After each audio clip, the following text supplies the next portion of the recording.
Like to welcome everybody and good morning.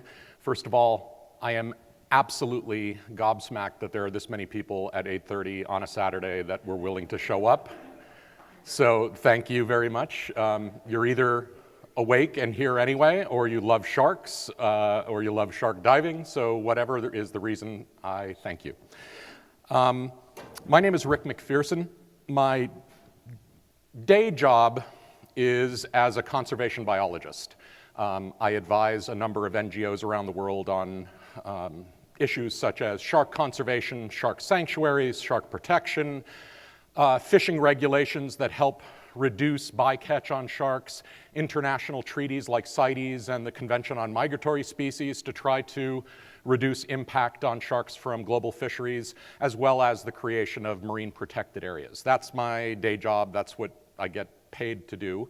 The thing that I spend just about as much time on, yet don't get paid, is this, which is looking at the phenomenon of shark diving around the world and its emergence, its evolution, its change, and potentially its future. I've been a marine biologist and conservationist who has worked my entire career at the interface between science and conservation and marine tourism, dive tourism.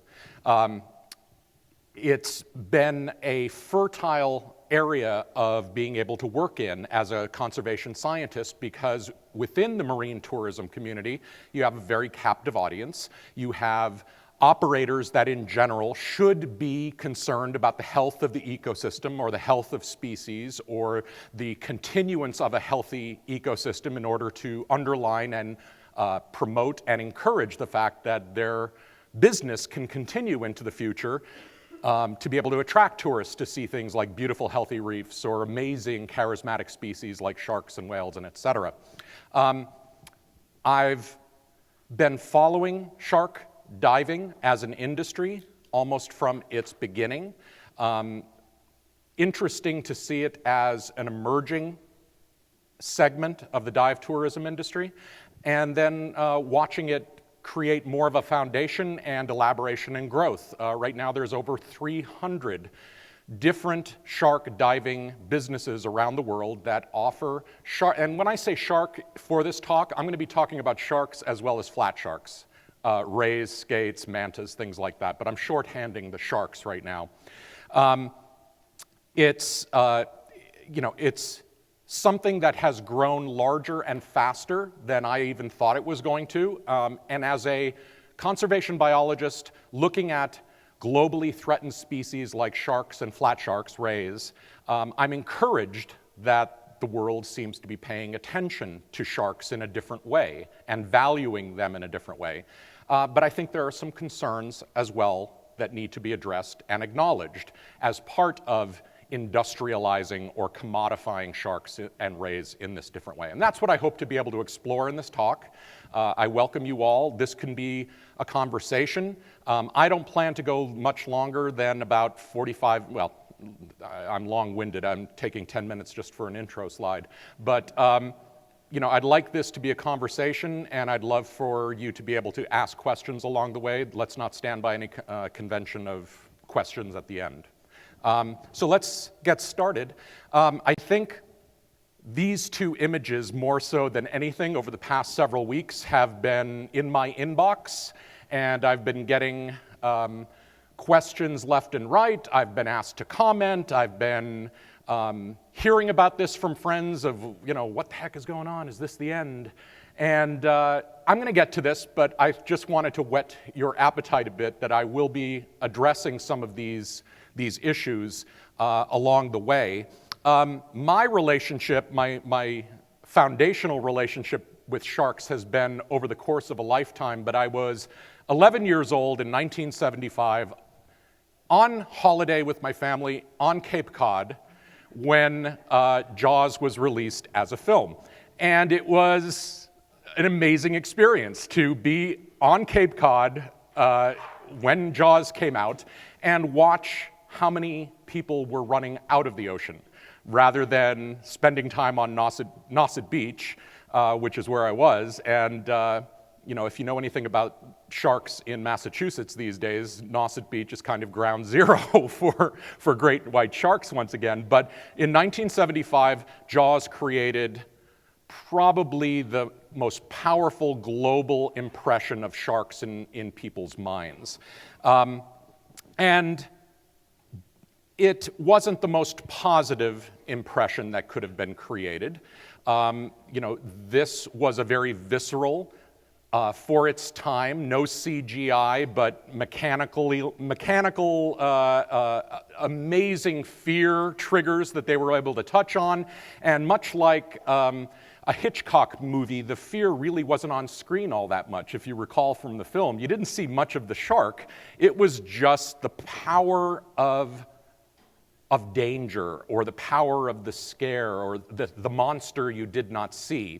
And what that ended up doing is it ended up touching a portion of our brains called the amygdala.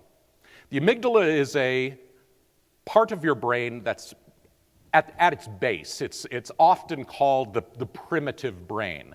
And there are two responses that the amygdala triggers. One is flight, the other is fight. So when it's not the reasoning portion of your brain, it's the portion of your brain that gets the adrenaline going, makes you do something, and those two things tend to be in opposite directions. One is to fly away from the danger, the other is to stand your ground and fight. And you know, this was what a lot of people did. As a result of Jaws, a lot of people flew out of the water. Unfortunately, a lot of people also fought. And Jaws, from about 1975 to today, there are people that continue to revile sharks, perceive sharks as a threat, and choose fight over flight in their response. And unfortunately, this is having its toll on global shark species.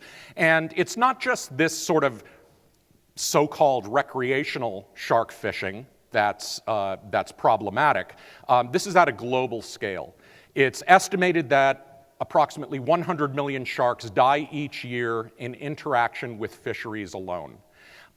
So obviously, these sharks are not recreationally caught, they're commercially targeted, or they're collected as so-called bycatch, meaning that it's an incidental take, or it wasn't the target species that the fishers were going for, but nonetheless they're landed. Their fins are mostly removed, sold to Asia for the shark fin soup trade, and increasingly the meat is becoming available and commodified around the world. It used to be that the tubes, the bodies, after the fins were removed, were trash, thrown away, but there is an increasing market, particularly in South America, that is growing for shark meat. And this is a byproduct of the fact that protein is harder and harder to be able to provide, whether it's protein from the sea or it's land that's being able to be turned into agricultural land. The IUCN, the International Union for the Conservation of Nature, has assessed that 25% of all known shark species are threatened with extinction.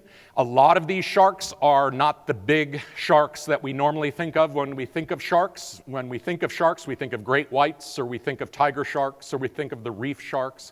But a lot of this 25% are sharks about this big, deep water sharks, sharks that are targeted and at the mercy of commercial fishing. So when you start to look at flat sharks, the situation is even worse. Rays and skates are even harder hit and more critically endangered than some shark species. And this is a pattern that is repeated around the world. You know, we're not seeing this just with sharks. Unfortunately, we're seeing this with vertebrate populations. In general, terrestrial vertebrates are down 38%. Freshwater vertebrates, things like frogs, newts, salamanders, freshwater fish, down 81%. And marine vertebrates down 36%. A vertebrate is something with a vertebra or a backbone. Now, importantly, over the past 40 years since Jaws, we have been dutifully collecting data and conducting science on sharks, and we are finding that sharks are not a nuisance and are not just a pretty face in the ocean, but they help maintain ocean function. We are finding increasing data to indicate that healthy oceans do indeed need sharks. Two ways that I'll at least just touch upon. One is the role that sharks play in global carbon sequestration in the ocean. This is certainly important for those of us that are concerned about ocean carbon and carbon on our planet in general and the carbon loading into our atmosphere. That carbon is sequestered and bound in the bodies of big-bodied vertebrate animals in the ocean, and it's been found that sharks may help mitigate the pressures that are being felt around the world from climate change. Yes, I said the words climate change at DEMA. The other important role that healthy sharks are being found to play is in coral reef ecosystems. I'm by training a coral reef scientist, and we are finding, I know this is one of those slides that people show and you're kind of like, what in the hell does this mean? The general schematic here is that the base of all coral reef systems is one in which it's an interplay between coral and the microbes that are found on reefs. Both of these things produce something called dissolved organic carbon. And dissolved organic carbon goes into building turf algae and fleshy macroalgae on coral reefs. In a normal, healthy coral reef system, that stuff is kept grazed by your herbivores. Those herbivores are culled by your first-level predators, and those first-level predators are culled by your apex predators, things like sharks. But in coral reef systems that we're looking at and comparing relatively pristine, healthy coral reefs to heavily impacted coral reefs, we're finding when you fish out the sharks and you fish heavily on the things like the grouper and the snapper, nothing is sinking all of that dissolved organic carbon. And what ends up happening is that dissolved organic carbon is still being produced, and if it can't go into building grazers and predators, it's going to go into fueling more microbes and more macroalgae and more turf algae, which smother coral and eventually increase disease, pathogens on coral reefs. So we're getting a compelling picture that shows that in healthy coral reefs, you do need sharks. And unfortunately, those of you that dive on coral reefs for your business know that increasingly sharks are harder and harder to see on your average coral reef shark dive. Also, over the last 40 years, positively, even though Jaws has had such a negative impact on the perception of sharks, people are wanting to see sharks on dives. I do surveys all the time with dive operators asking their clients to fill in either willingness to pay surveys or what do they want to see on dives. And the top 3 things that people want to see on your average, say, a reef dive. They want to see turtles, they want to see sharks, they want to see manta, those big charismatic things that are the draw and usually are the checkbox that a lot of recreational divers have for determining was this a good dive or was it not a good dive. I've been paying attention and looking at how the media and how industry is regarding sharks, and it says something that one of the, or if not the largest circulation for dive tourism, Scuba Diving Magazine, dedicates 1 issue a year, I believe, to sharks just about every single year. That tells me that advertisers are willing to support an issue that has a topic such as sharks. For a while, there was Shark Diver Magazine. I know that has, I think it's gone the way of most print publications. I don't know if it's still available online as an electronic issue, but Shark Diver Magazine lived for a period of time. If you start looking at shops that offer specialty courses, you see that, it's not small change, being able to offer a specialty course like shark awareness. It provides some nice revenue. PADI offers a number of specialty classes, the Shark Conservation Diver, the Whale Shark Awareness. These have varying price points. These are just some that I pulled from the web. There are businesses that have created their own industry with shark diving products, or the product for shark divers feeding sharks. I haven't seen Neptunic at this show. I'm not sure if Neptunic has also gone under, but I'm sorry? Okay, fantastic. So, you know, it's something that also indicates that there is demand for a product, and therefore the product can be offered and manufactured. This is just something I saw in my hotel room, which tells me, you know, it's one of those funny things. They chose this metric to show you how much waste they're recycling at the link, and it's the equivalent weight of 600 great white sharks. So, you know, they're tapping into a public interest in sharks. They wouldn't be putting that there. These are all signs and signals that friends of mine that are social scientists look at to give me data points that say, you know, perceptions may be changing from the Jaws years. And then when we look at the dollars and cents of this, these are economic valuation studies that have been conducted, and each of these are a published, peer-reviewed economic valuation that has either been funded through the Pew Charitable Trusts or researchers that are out there. And you could see that the ranges for what sharks are worth each year to the tourism industry, from Palau's 18 million US dollars a year for shark diving, to the Maldives 20 million, Fiji 42.2 million, Bahamas ranges from direct 68.4 million to 113.8 million of indirect. You know, it's a wide range. And I recognize that we have to contextualize these numbers. It's nice to imagine that all of that money stays in the destination and that all of that money goes into the pockets of the people that are doing this. It's, you know, it's the case that some of this, in some cases, a lot of these revenues are going offshore. But let's not let the good be the enemy of the perfect. What this is an indication that people want to see sharks. People are willing to pay to be up close and personal and have an interaction with sharks. I also look at what the literature, the scientific literature, has to say about what experiences with wildlife can do for you, or what kind of impact experiences, and what are called profound wildlife experiences. Not just, say, walking in your backyard and looking at the bird, but having an experience with something like a tiger, for instance, or an elephant on the Serengeti, or a shark in the ocean, or a whale on a whale watch trip. These are species, or this is nature that you would not normally have that daily interaction with.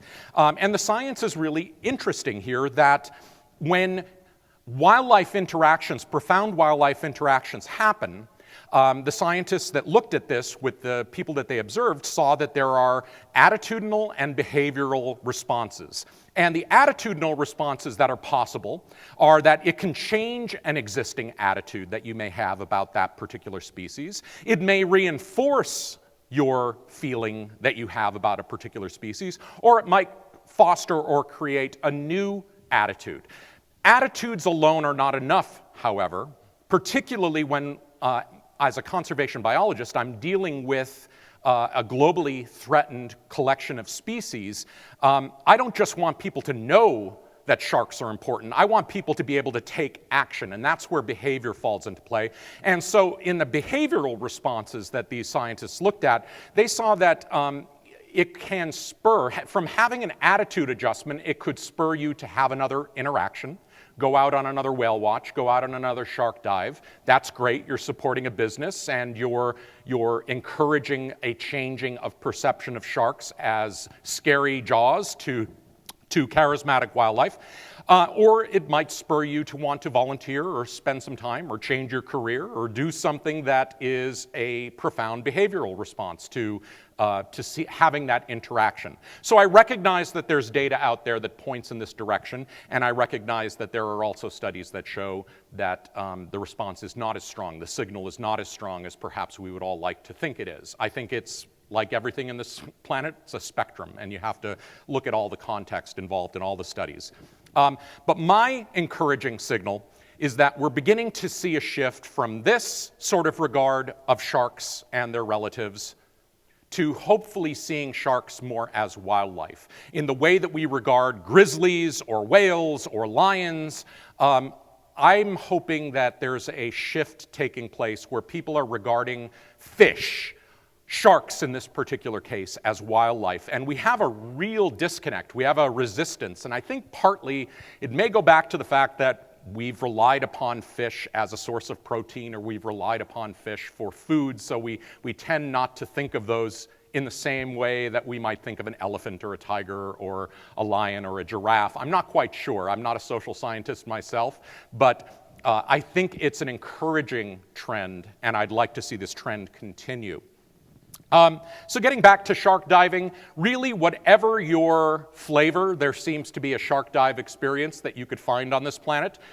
If sitting in a sub in deep cold water is your thing, you could head to Honduras and see 6-gill sharks in some of the deep sections of the trench between Utila and Roatan. If great white sharks, clear water, and warm water are your thing, you could head to Guadalupe and see some great white sharks there. If world's biggest bull sharks are your thing, you could head to Benga Lagoon and be able to see sharks up close there. If hopping into freezing cold water in Britain is your thing, you could go to Oban and see basking sharks, the second largest fish on the planet. If you like bigger than basking sharks, you could head to Isla Mujeres and be able to see whale sharks in relatively warm, clear water. And yeah? Yeah, and certainly these are not the only places you could see these. I'm just pointing out.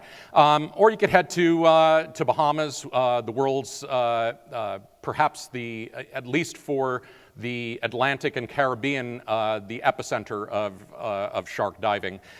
You could see a variety of species, and I'm just pulling out the oceanic whitetip, which you can see seasonally in Bahamas. So around the world, we're seeing this, and a lot of people come up to me and they say, why are we seeing this, Rick? You know, I've been a diver since I was 15. You do the math how old I was from the 1975, 11 years old. People are asking me to evaluate why we're seeing a growth in the shark dive tourism segment of the recreational dive tourism industry. And my response is that it's no different than the escalation that we see in any adventure tourism on the planet. And let me give you a progression, hypothetical progression. Say your first experience of being out in nature in a profound experience is hiking. So the first time you put a backpack, and I don't just mean car camping, I mean, putting on a backpack and heading out some miles to get to a top of a peak or have a vista or have an experience.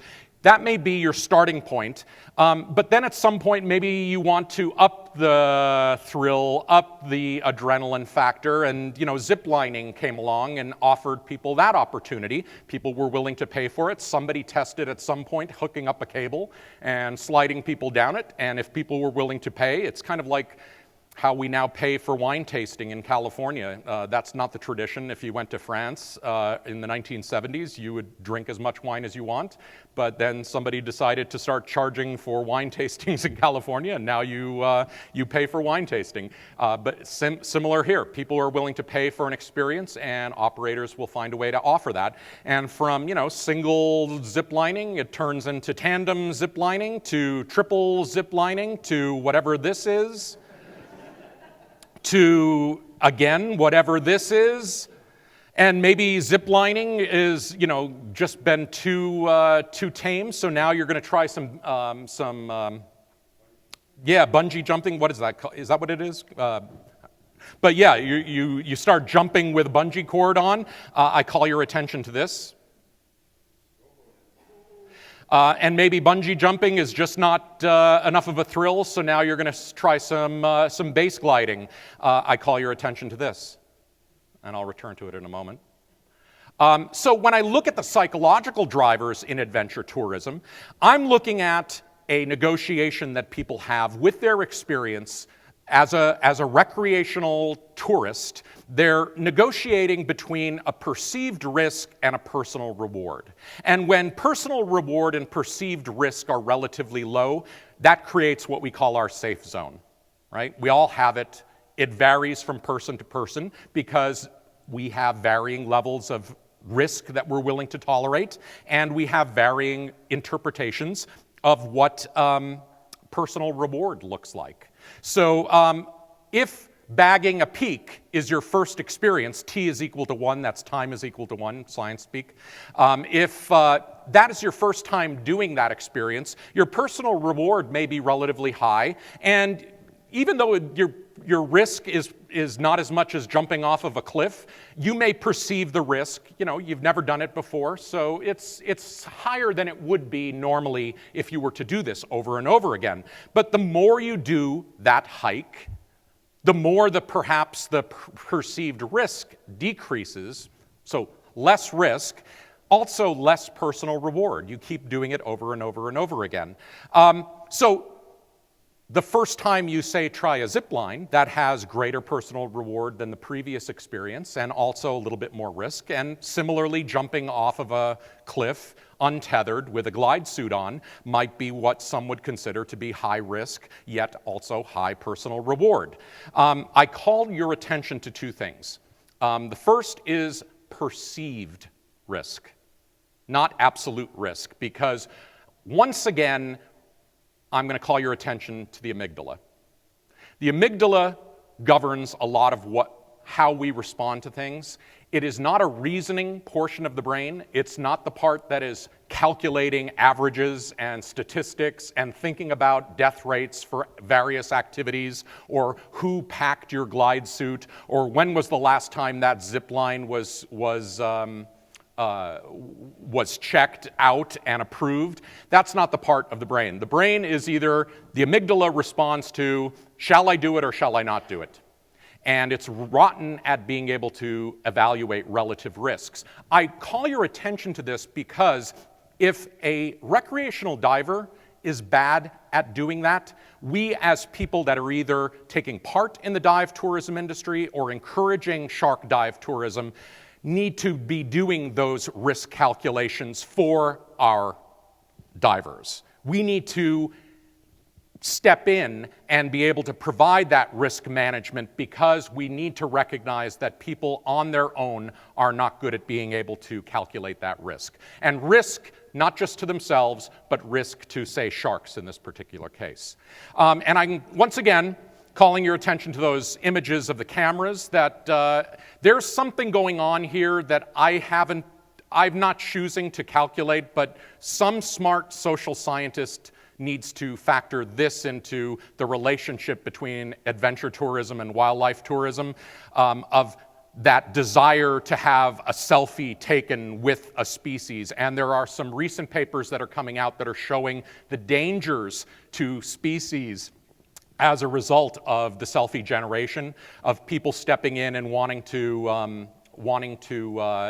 have a picture with wildlife, and in some cases interrupting behavior of wildlife in doing that. I've seen this personally with sea turtles, I've seen it with manatees, I've seen it with whales, I've seen it with sharks, I've seen it with a lot of terrestrial species. So it's a reality, and we have to factor that in. Now, let's get to the meat of the matter of why I think shark dive tourism has been such a contentious or hot button issue. And it really boils down to what is called technically provisioning and perhaps less specifically feeding. This is the attracting of sharks either through scenting or through feeding in order to provide a reliable appearance of sharks and up-close experiences with sharks.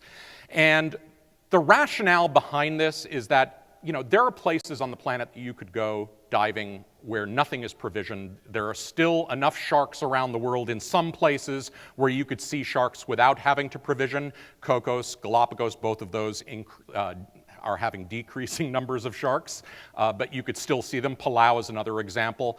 And there are others around the planet where you could still see sharks reliably. Unfortunately, as I talked about at the onset, shark numbers are crashing globally. So if you want to run a business and have an experience that people could see every single day or each time you offer it, provisioning becomes one of those things. And there tend to be two camps. One is, never, ever, under any circumstances should we be feeding wildlife. The other one is, yeah, you can feed wildlife as long as precautions are observed. I'm going to do a little social experiment. Who's in the never, ever, under any circumstances camp in here? Up by. Let me see. Okay. And who's in the yes, provided precautions are observed? And who has something that's none of those? What? Somewhere in between, so it's a spectrum, same? I think that there's a big difference between sensing and attracting and feeding. Okay, and in the back, same thing? Yeah, so it's interesting. This is the most, to me, the most divisive issue around. There are many other issues around shark dive tourism that I'll be talking about in a moment, but this is the one that seems to divide the discussion most strongly. If any of you are on Coral List, it's always enjoyable to be able to follow when this thread pops up. It's not just about sharks, but when it's about anything with wildlife, it's a rather interesting discussion, especially when scientists start to weigh in. And here's the thing. I'm not really keen on feeding wildlife.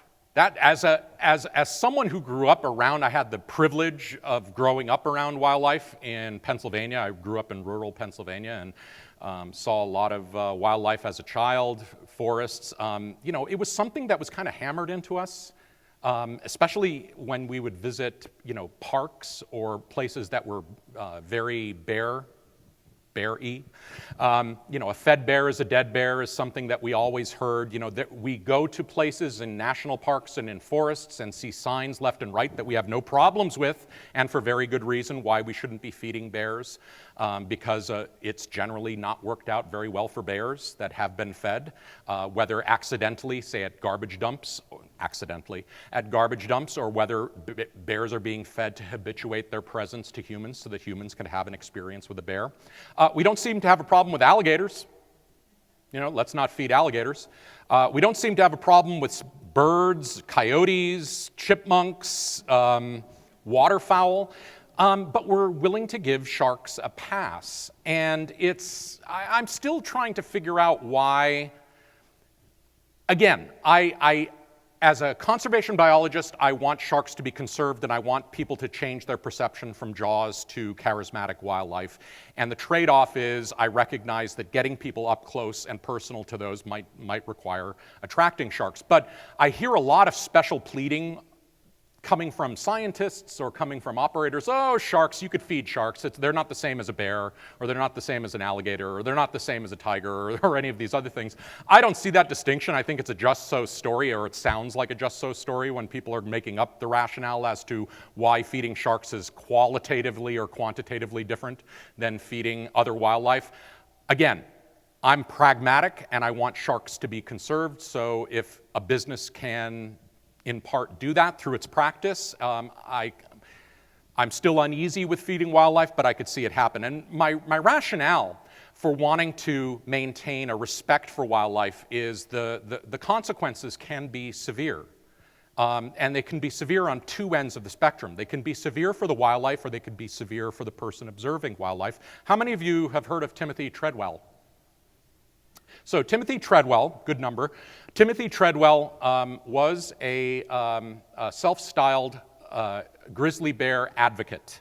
Not a scientist. He was someone that went out to Alaska seasonally to spend time in close proximity with big grizzly bears, and used a lot of terminology that was concerning over the years. Things like "my friends," the gentle bears, "they know me," I'm one of them. And there was a familiarity that was being addressed and raised as a concern by wildlife biologists, by scientists, by friends, by family. And there may be some pathology with Timothy Treadwell that, if you've seen the movie Grizzly Man, you've probably know about. So there may be some issues with Timothy's amygdala and risk judgment. But the end result was that Timothy Treadwell got himself killed and eaten. He got his fiancée killed and eaten, and 2 bears had to be killed by rangers as a result of this. So, you know, it's a cautionary tale. It's a warning that we have to recognize this is wildlife. And, you know, certainly there are individuals that are out there within the shark dive tourism industry that have amazing relationships with animals, the sharks that they are working with, and you know, I have great praise for that, and I think that that's fantastic, and it's opening up an understanding of the inner life of animals that heretofore we didn't think was there. If any of you have read Carl Safina, his recent book has been beautifully an illustration of the inner life of animals that a lot of people have either ignored willfully or, you know, by accident. But animals have emotions. Animals have an emotional life. They have, and Sylvia Earle has certainly done this, of being able to tell us that, you know, fish are no different. Fish have personalities, and you know, so it's something to recognize. But we have to also recognize that it's still wildlife. And when you start to get with clawy, toothy sort of things, these are concerns that we have to acknowledge. I question whether we've already entered what I call Treadwellian territory in shark diving and our use of sharks in various forms for conservation. Again, this is, I'm throwing that out there for consideration, but it is, to me, concerning and possibly crossing some lines of how these sharks are they truly wildlife, if this is how we sort of regard them. Getting back to the feeding and various shark feed dives or shark-attracted dives on the planet, lots of different forms. Again, Bahamas, Fiji, takes a lot of different forms of either attracting sharks through scenting or the presence of bait, or the actual handing of food over to the species. It's not just toothy sharks that this is happening in. This is in the Philippines, and whale sharks as well are being hand-fed and habituated to human presence. I look at this and I want to see, well, what's the data? You know, can we find data in the scientific literature that shows that any of this is having impact? When we talk about feeding, that general term of provisioning encompasses feeding, but under provisioning, you could have things like chumming, which I think we know what that is. It's introducing a scent or a slick in the water to be able to attract sharks. There's baiting, which is the visual presentation of bait, or there's feeding, which is either passive feeding, allowing the sharks to have the bait, or it's active hand feeding. And each of these has an increasing degree of involvement with the animals. In looking at the literature, there have been some assessments that have been done. I've looked at the collection of scientific literature that's out there. I'm not going to ask you to read this. This is a handout that's available from the, if you go onto the app, you'll be able to download a handout with all of the citations and all the studies that I'm talking about, as well as all of the diagrams that have been on this. But I looked at these studies and, you know, looking for potential negative impacts to the species.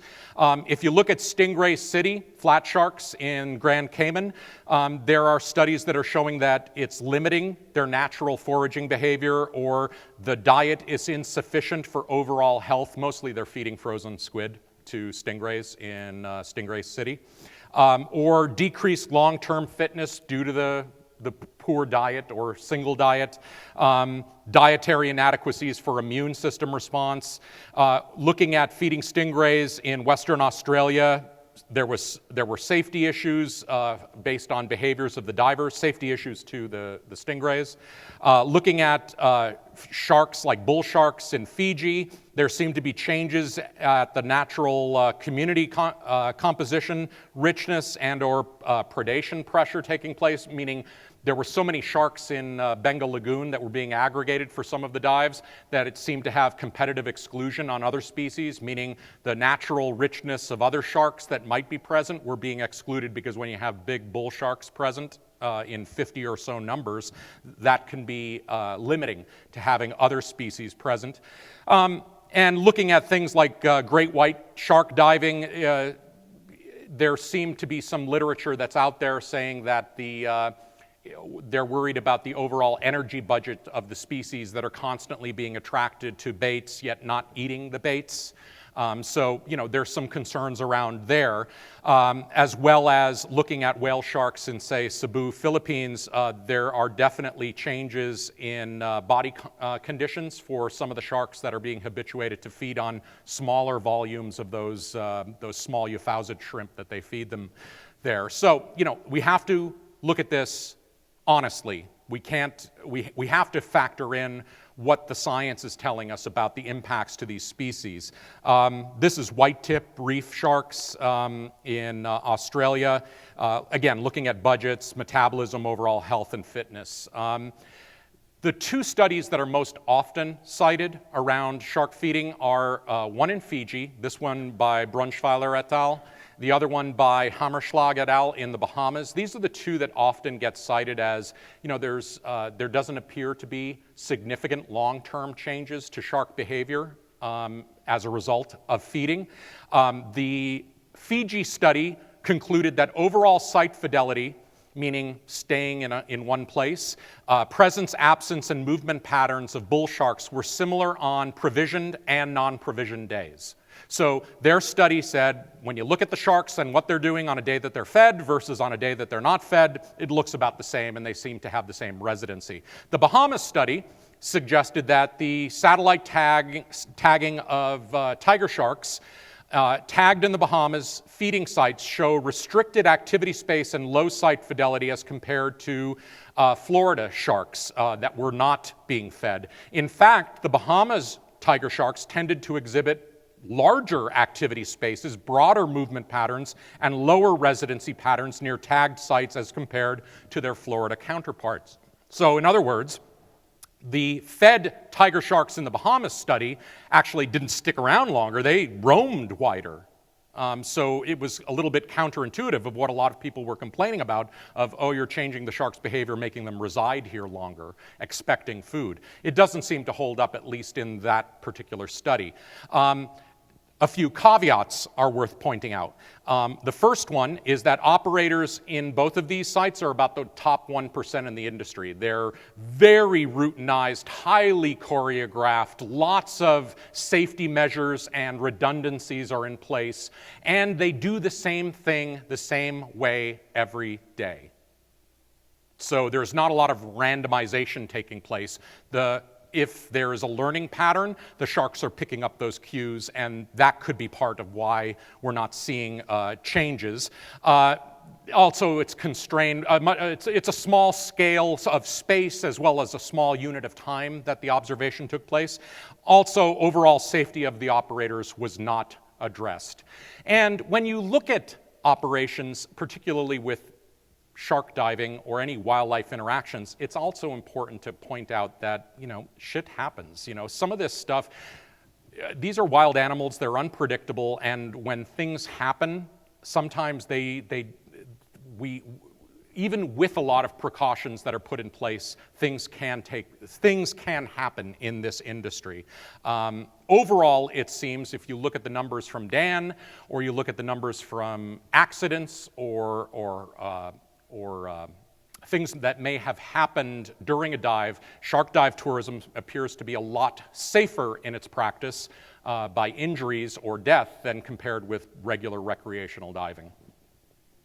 But I point out that there's, again, part of that Treadwellian behavior. There's still a escalation and feedback that seems to take place in people that want to wants so hard to, I think, change the perception of sharks that we forget that they are wildlife. So, the pattern sort of begins like this. We start out in the industry, in a cage, doing, putting precaution, weighing our risk and putting precaution forward. That might evolve to something like this, to something like this. We get imagery like this to be able to sell our message that sharks are endangered. You get imagery like this. You get people forgetting that this is wildlife. As a result of this, a response, often a too strong response, might come out where sharks are culled as a result of that. And then, we end up back in safety mode until that cycle begins again. And I'll be giving you an example of this. I want to return now to Guadalupe and some of the images that I began with. These images filled internet. They were all over Facebook. They were tweeted. News around the world picked these two images up. They were both images of cage breaches that happened in Guadalupe, one from a shark entering the cage from the top and getting wedged in there, another one following bait into a cage and getting completely into a cage and then having to get out through the top. Certainly not a high point for shark dive, the perception of shark dive tourism or sharks in general. But let's not kid ourselves again. This is not the first time, and it won't be the last time. Again, shit happens, but also I'm wondering whether it's all happening in the way that it should be happening if safety precautions were in place. I point out Deep Blue's appearance. Was it last year, I think, Deep Blue appeared? And allegedly the largest great white shark that's ever been filmed. And, I noticed there was a diver on top of the cage. I noticed a diver reaching out to touch Deep Blue. I probably would be hard-pressed not to want to have an interaction with a big shark like that, but still, it happened on film. This was on a dive that I did to Guadalupe last year, where regularly I watched divers putting a third of their body outside of the cage with $10,000 photo rigs. This diver spent most of the dive. I sat there and photographed with multiple sharks coming from different angles. The diver wanted a good pic and was willing to do that, and the operators allowed it. This was just from a friend of mine, George Propst, who's a wildlife photographer, takes a lot of great pictures of great white sharks in Guadalupe. This was an interaction that was captured with George on his dive, that's George right here, holding his rig. And the white came in for a bait, and it headed towards George, and it rammed George, and it knocked his $10,000 rig out of his hands, snapped the tether that was around his wrist, and made off. I think he salvaged the rig, but there was damage. This is another trip to Guadalupe that a friend of mine sent me from this summer. This shows hand baiting taking place to bring the sharks closer to the cage. I point this out for the direction in which the bait is moving and the position that the operator is standing on top of the cage. Here's another view of that. So pulling it at a 45-degree angle towards the cage. And this one I just pulled from the net most recently. This was an interaction that was caught on film where a shark approached a cage, followed the camera towards the inside of the cage, entered maybe about a third to half of its body in the cage, tried to get out through another opening, couldn't, twisted, and then made off. And then this was yet another photograph that I pulled from the web of a great white biting the air hose. I'm not sure why the air hose was outside of the cage.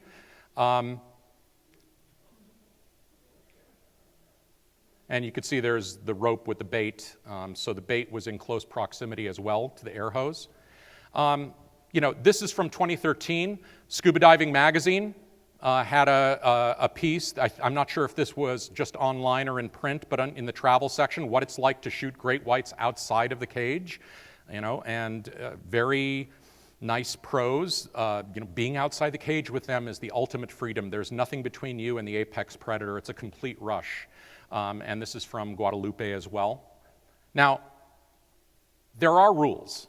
And CONAMP and the government of the Mexican government have developed a code of conduct for conducting business in Guadalupe. And this code of conduct says it's strictly prohibited to swim and or dive outside the cages.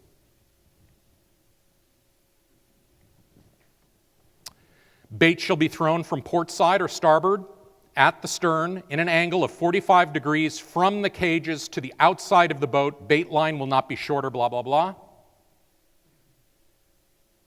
I'm pretty good at math, but I'm hard-pressed to find how you could do a 45-degree from the cage, standing on the cage.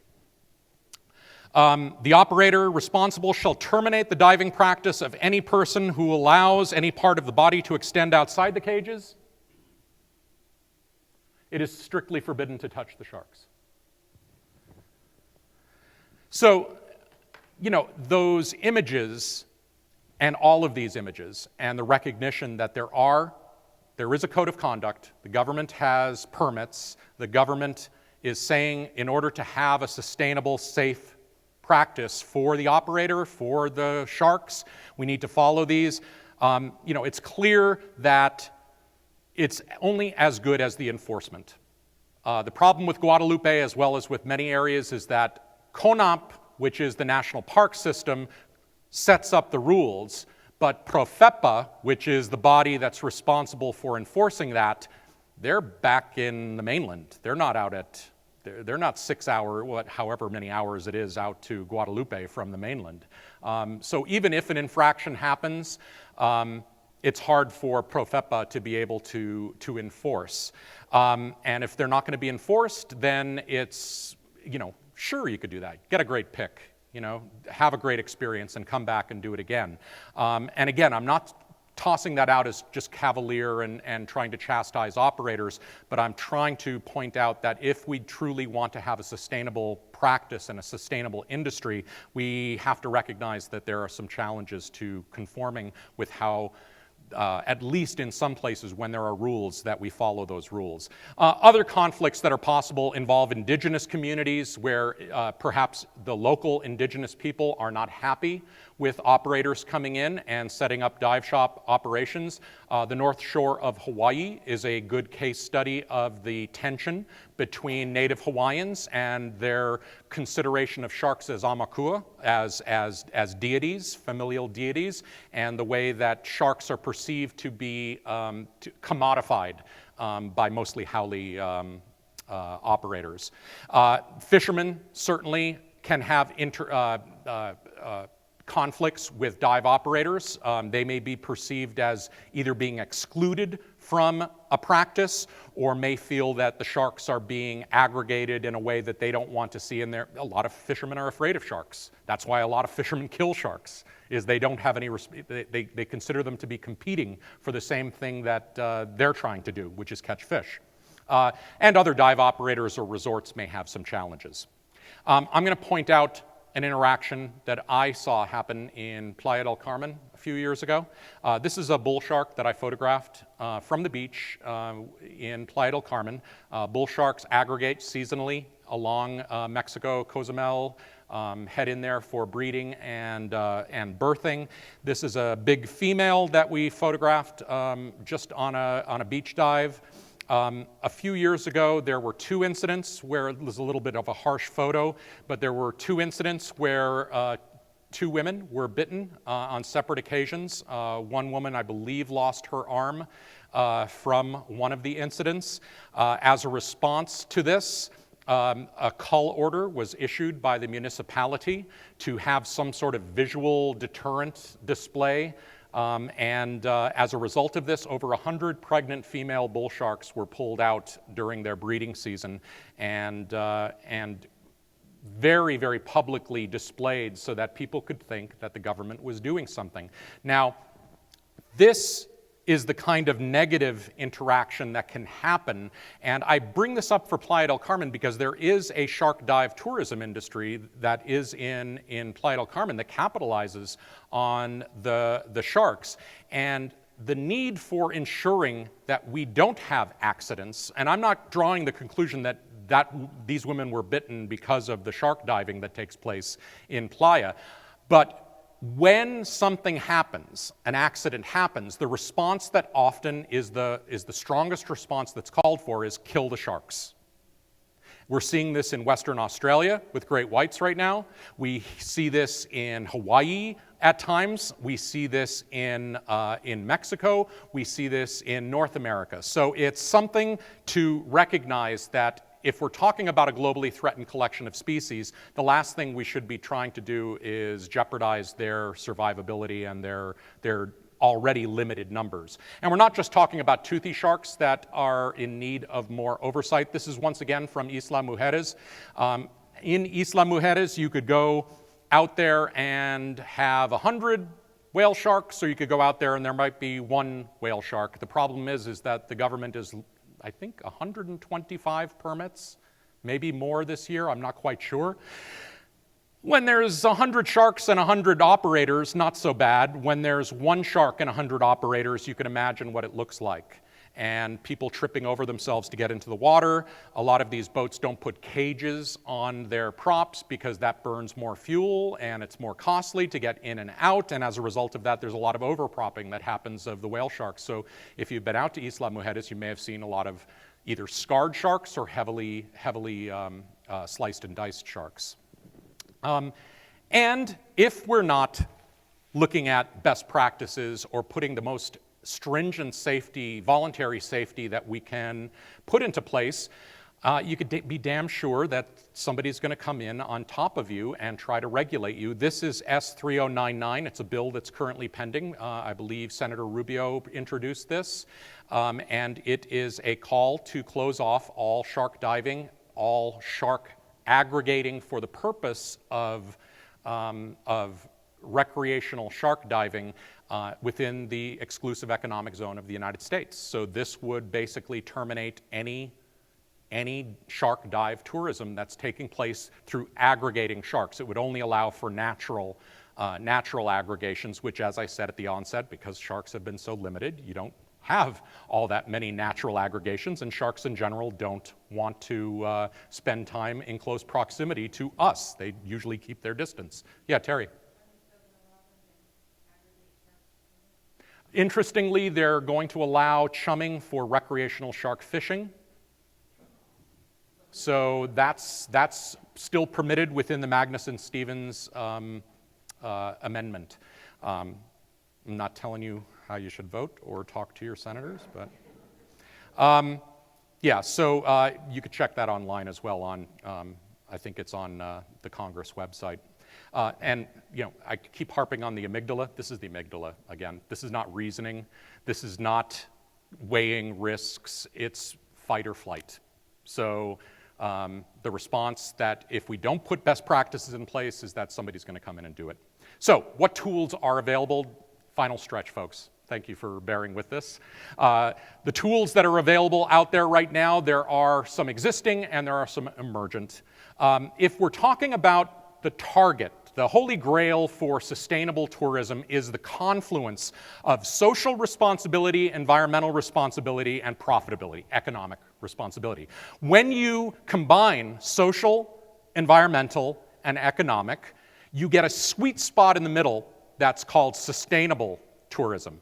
Not bearable, not equitable, not just viable, but sustainable. And it really has to have those three elements. Just about anyone that comments on sustainability in marine tourism or on recreation is pointing out that this is the trifecta, and that sweet spot in the middle should be what we're striving for.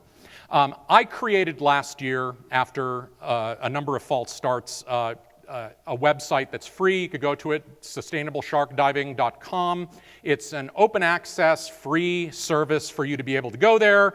On that site, operators or tourists can find best practices. These are all the best practices I've been able to collect around the world from people that dive with sharks or dive with manta. So Manta Pacific guidelines are here from Hawaii.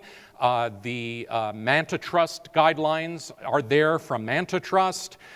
There's the wildlife policy, the Florida Guidelines and Management Program for interactive marine experiences. There's best practices from Mexico, from the government of Mexico, voluntary best practices that operators like Phantom Divers developed on their own, which are fantastic. So, there are tools that are out there. I wanted to make them available to both operators as well as to tourists.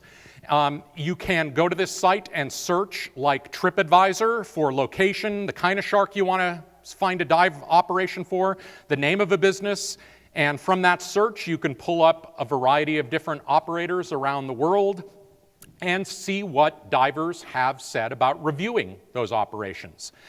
So this is what it looks like if you were to open up a business. This is Benga Adventure Divers in Fiji. You get a page that asks you to evaluate that operator against a fixed set of criteria so we could compare apples to apples. It's not just qualitative. I've asked people to quantitatively measure what they think about that operation across these metrics: educational information provided, in-water safety, animal treatment, environmental sustainability, and conservation ethic or conservation message.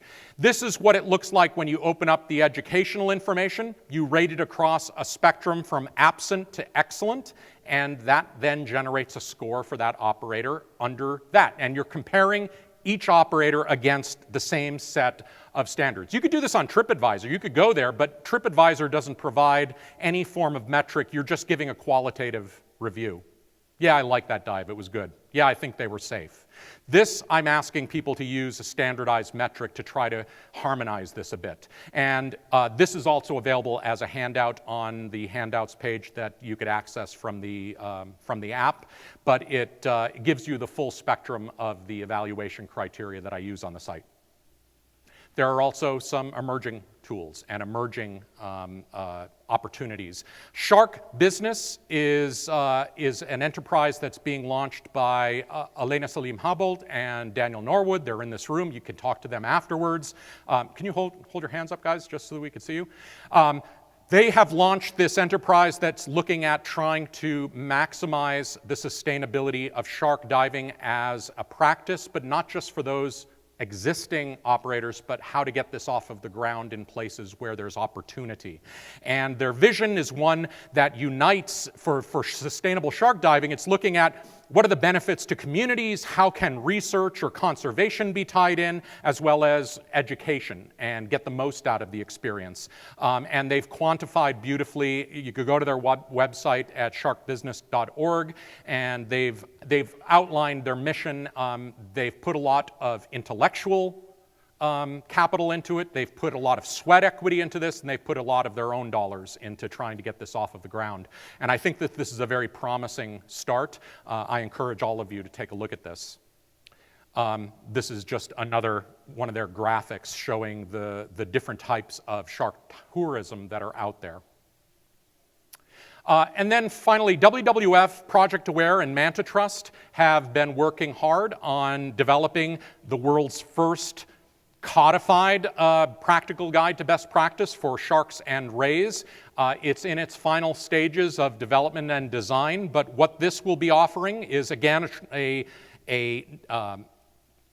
nexus of economic viability, culture of continuous improvement within the industry, how to get social license to actually operate a dive tourism business in any destination, as well as low impact on the environment and a safe customer experience. There are a lot of tools that are going to be available, as well as hopefully trainings that they'll be able to provide around the world to go around to operators to encourage them, whether they're new or they're existing operators, how to be more sustainable. So all of this is good news. I want to end with some success stories that are out there. It's not like there aren't success stories. There are operators and there are destinations that are doing incredible work. The Misul Eco Resort is an amazing story. It's in Raja Ampat, Indonesia, on the island of Misul. And This was a place that was stripped of its sharks not too long ago from overfishing. Indonesia is the world's largest shark fishery, and it's really hard to see sharks in the archipelago. And Raja Ampat, which was a new tourism destination, one of the newest regencies within Indonesia, divers would go there and the corals were spectacular, but you didn't see any sharks. That has been turned around. They created a regional shark sanctuary. They encouraged community participation and benefit from enforcement. And as a result of the hard work of Andy Meaners and Marit Meener, and if you get a chance, go down to talk to them at the Misul Eco Resort booth down in the Indonesia section. Really just spectacular. Palau was the world's first shark sanctuary, and Palau continues to be a world leader in what they do for ocean conservation and conservation in general. But they continue to be sort of the ground zero for shark diving in Micronesia and that part of the Pacific. It's not that there's something unique in the water in Palau. There are very motivated leaders, President Remengesau, President Toribio. These were very visionary and bold presidents, with a lot of help from NGOs as well. But fantastic work there. I would like to show you this brief video snippet. In 2013, Typhoon Haiyan caused widespread destruction in the Philippines, hitting Malapascua Island especially hard. While no lives were lost, livelihoods were destroyed. It was the treasure sharks and the draw for divers to catch a glimpse of one of the most vulnerable open ocean shark species that allowed the island to prosper again. While treasure populations have declined more than 70% worldwide, Malapascua and nearby seamount Monad Shoal are famous for daily visits from treasure sharks. Monad Shoal is a very important habitat for the treasure shark. They come close to shore, close to the seamount to get clean, and that's a very important relationship that they have with the cleaner wrasse and the moon wrasse and many other species of fishes. So a place like Monad Shoal is fundamental for their health. Malapascua is most famous for the treasure shark, and divers from all over the world go to Malapascua just to see these sharks because it's the only place in the world where they can be seen almost every day. It's incredible how much of the lives of people are related to the treasures. You can see it when you walk there, you can see it in paintings, you can see it in murals, you can see it as logos of almost every dive shop that there is there. And it's really something that they take pride in. I learned how to make a wooden treasure shark. I think treasure shark important here in Malapascua because it's bring a lot of work to people here. It's good business for me because it's a lot of foreigners who do diving. If they found a shark, they buy some wooden treasure shark, yeah, as a souvenir from here. For me, treasure shark is a gift of Malapascua. Ako si Renato Reoyan, kanhiay nga mananagat. Kaniadto may bilis amo ang isda. Makakuha lang mig pila ka isda, malipay nami. Kay sa usa ka gabi managat ko kanang 5 ngadto 7 na po kabuk iho. Nalipay kog dako nga nabalhin ko dis isla. Kay nakatugkad ako, nakita nako nga importante gid kayo ang dagat para sa tao. Sama na ako divers. Og way iho, wa man ko'y kwarta, wa ko'y income. So akong pamilya, lunusan pod. Soul kay na may isda. So daghan na po divers mabot, daghan po ma-income. So kung wa pa mi muundang, kaniadto pamin ako karon wala na isda ang unad. We've been doing our best to protect the treasure sharks. It's a constant threat when there are commercial fishing boats fishing nearby.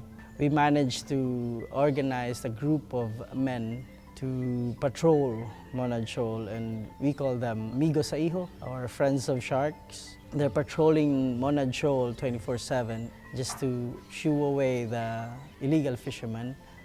Kining ang treasure shark, dako kayo gikatabang sukad nga na discovery diri sa Malapascua. Ang local government ni deputize og bantay dagat aron kaprotektahan ang Monad Shoal. Working around the Philippines, you very often come across treasure shark meat in the market. The meat is used locally with a very low market value, less than $1 a kilo in many places. So the economical value of the live animal here is much higher than a dead one in the market. While treasure meat is consumed locally in the Philippines, the fins are often exported. The demand in the international shark fin trade and the lack of adequate management of catch has led to huge declines. If unchecked, the very sharks that sustain this ecotourism will disappear forever.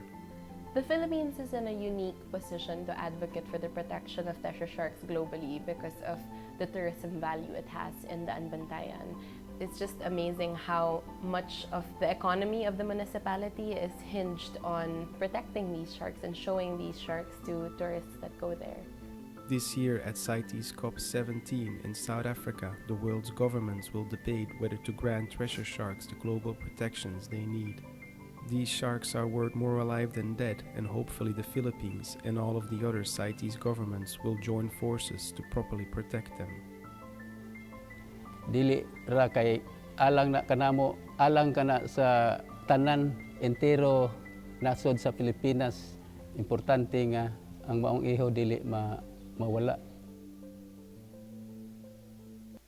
So great story, great success story, and still a challenge facing folks in the Philippines. The good news is that at the recent CITES, thresher sharks were granted CITES Appendix 2 protection. That is on trade. So even though a species may be protected on CITES, that's for international trade. It does not mean that that species can't be fished and sold locally, domestically. So still some challenges to face. But other success stories, and I'll conclude with those. Benga Adventure Divers in Fiji is kind of, it is a dive business, but it's more like a conservation program posing as a dive business. Just fantastic work that Mike Newman and his entire local team are doing. And if you don't know about them, please go down on the floor and talk to Mike. He's scary, but you know, talk to him. And Mike launched something called Global Shark Diving, which is an alliance of shark dive operators around the world that believe in sustainability and have all of the components of sustainability that you should have, including conservation or research agenda. And talk to Mike about Global Shark Diving if you're interested in more of that.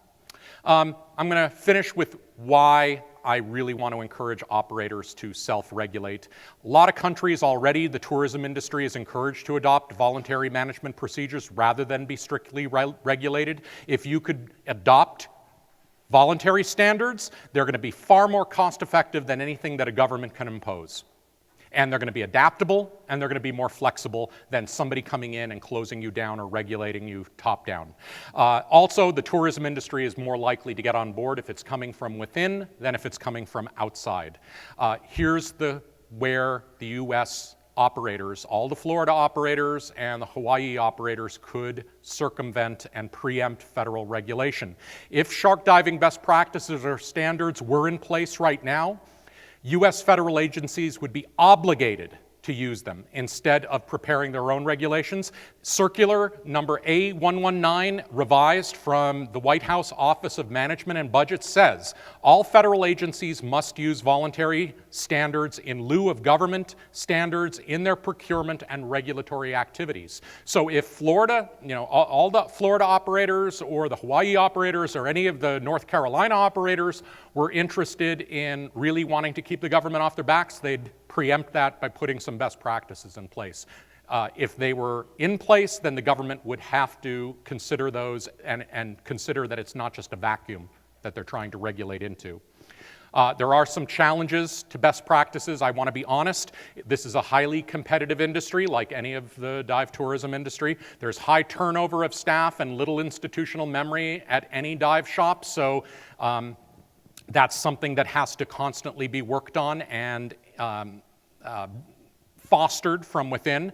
When you have a tip-driven industry, it's easy for people to look the other way. Hey, I want to get a good picture of a shark. Hey, I want to touch a shark. Hey, I want, X, Y, and Z. And if there's not solid ethics at the business, that can be the driving force rather than what should be done. It's what they do on the side. There's conservation fatigue from a lot of operators. I'm a conservation biologist, and I go to talk to busy operators, and then I'm often the last person they want to talk to because they've got busy days and they're worried about profitability and they're worried about their business and X, Y, and Z. So we have to recognize that there might be message fatigue happening. And I literally had an operator tell me this. When I asked that operator to do more and be a shining example, I got the answer, yeah, but if we're all special, then no one is special. So there's still a perception that doing the right thing, if everybody's doing the right thing, it's not as attractive as if I were just doing the right thing or this person was doing the right thing. So I can't wrap my head around that, but it's out there and we have to recognize it. So I hope that this talk today was interesting. I hope it got you to think in some different directions. I hope I gave you some new attitudes. And if I created some new attitudes, I hope that it spurs some interesting behavior. So thank you so much for your time this morning.